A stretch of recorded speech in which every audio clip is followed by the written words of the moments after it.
Hey everyone, welcome to The Explainer. So think about your absolute favorite comic books, sci-fi movies, and those classic superhero tropes. What if I told you they aren't just, entertaining fantasies? What if they actually represent a secret, unfolding history of human spiritual evolution?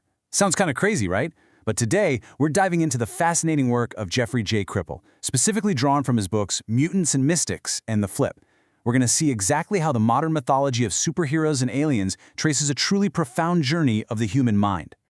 Here's our roadmap for today. We're going to explore the secret life of comics, map the origins of the sacred, shift into atomic radiation and mutation, break the fourth wall, and finally, meet the cosmic human. Let's jump right in. Section 1. The Secret Life of Comics. Okay, before we hit our 7 core concepts, which are really the narrative building blocks of this whole evolutionary journey, we kind of need to reframe how we look at pop culture. These comic books and sci-fi magazines, they are not just cheap entertainment. They're actually our modern folklore. They're the culturally acceptable spaces where we process really profound, often paranormal human experiences. The crucial point is perfectly captured in this quote from the source material. Human beings come to realize that they are gods in disguise. Beneath all the ridiculous spandex and the flashy laser beams, these narratives are actively wrestling with the startling realization of our own divine latent potential. Section 2. Divinization, Orientation, and Alienation. Let's explore the first 3 stages of our initiatory journey, which represent humanity's earliest attempts to map out the sacred. The first concept is divinization, or its dark mirror, demonization. See, when a human being encounters raw, overwhelming sacred energy, it usually triggers a temporary dissolution of the ego. Now, if your mind is prepared for this, it feels ecstatic, transcendent, divine. That's divinization. But if the psyche is totally unprepared for that kind of ego death, that exact same cosmic power feels terrifying, invasive, and demonic.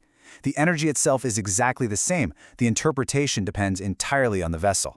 And you can actually see how ancient religions completely understood this dual nature. Take the Hindu goddess Kali, for instance.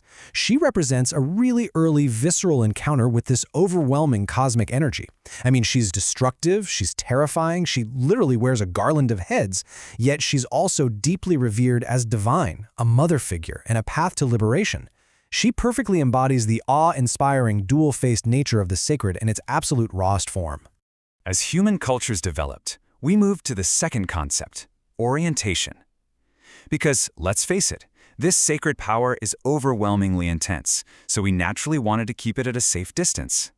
We oriented it far away, or long ago. Think of esoteric movements from the 19th century, like Theosophy or Rosicrucianism.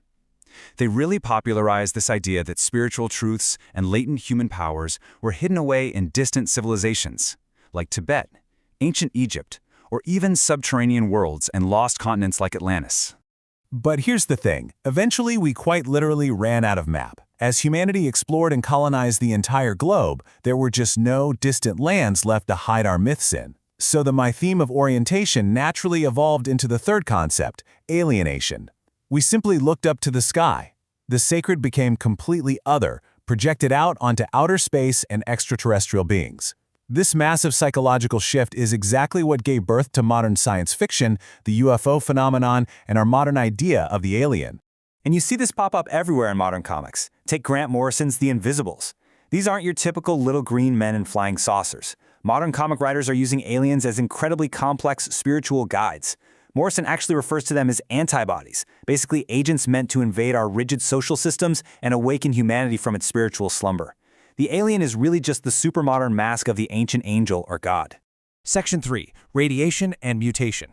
Now, with the dawn of the atomic age and the discovery of DNA, our focus radically shifts inward. The sacred moves from the vastness of outer space right down into the secret microscopic life of cellular biology and atomic energy. As we hit the mid-20th century, you have to ask yourself, where do superpowers actually come from? If you trace the origin stories of our absolute favorite heroes, you'll notice a fundamental, historic shift that perfectly mirrors our changing understanding of the universe. Just contrast the 2 eras. In the golden age of comics, we're talking the 1930s and 40s, powers mostly came from external magic, ancient gods, or mystical artifacts. Think Wonder Woman or Captain Marvel. But zoom forward to the Silver Age in the 1960s, and suddenly powers are being unlocked from within, via science. Spider-Man gets bitten by a radioactive spider. The Fantastic Four are bombarded by cosmic rays. The Hulk is born from gamma radiation. The source of the power literally moved inside the human body. And that brings us right to our fourth concept, radiation. Scientifically, we figured out that matter isn't just solid stuff. It's actually energetic potential. So in the mythology of comics, the atom bomb didn't just cause horrible destruction. Paradoxically, in the realm of myth, it released a cosmic, mystical energy that zapped ordinary people and bestowed superhuman abilities. The atomic flash essentially became our new spiritual initiation. This perfectly illustrates how myth evolves. Think about the ancient, destructive, yet completely divine energy of Kali, and how that morphs perfectly into the atomic, quantum-powered Dr. Manhattan from Watchmen. The blue skin, the immense power, that eerie detachment from ordinary humanity. The ancient Eastern god basically updates its wardrobe to become the atomic, Cold War superhero. The aesthetic changes, for sure, but the core energy remains exactly the same. Right on the heels of radiation is our fifth concept, mutation. Once we discovered the DNA double helix in the 1950s, a totally new story emerged. The realization that humanity, as we know it right now, is not the end goal. We are just a transitional form. We're a temporary evolutionary step constantly evolving towards something far greater. Mutation in comic books is simply the mythic expression of human potential just waiting to be unlocked. You can actually see how early X-Men comics made this connection super explicit. There's an issue where Jean Grey's literally reading up on parapsychology. The creators of these comics were actively linking genetic mutation with real-world psychical research, telekinetic studies, and the whole human potential movement. They were basically taking real academic and parapsychological theories and turning them straight into sequential art. Section 4. Realization and Authorization. All right, we've reached the ultimate stage of this journey, a profound two-step awakening. This is where the story gets deeply personal, completely breaks the fourth wall, and looks directly at you, the reader. Step 1 is realizing that your life, your culture, and your very reality act exactly like a text, and you're caught in a story someone else wrote. Step 2, taking up the pen yourself. Let's break these down. So concept number 6 is realization. This is that uncanny, sometimes really jarring insight that your ego, your societal roles, and even your baseline reality are just constructs.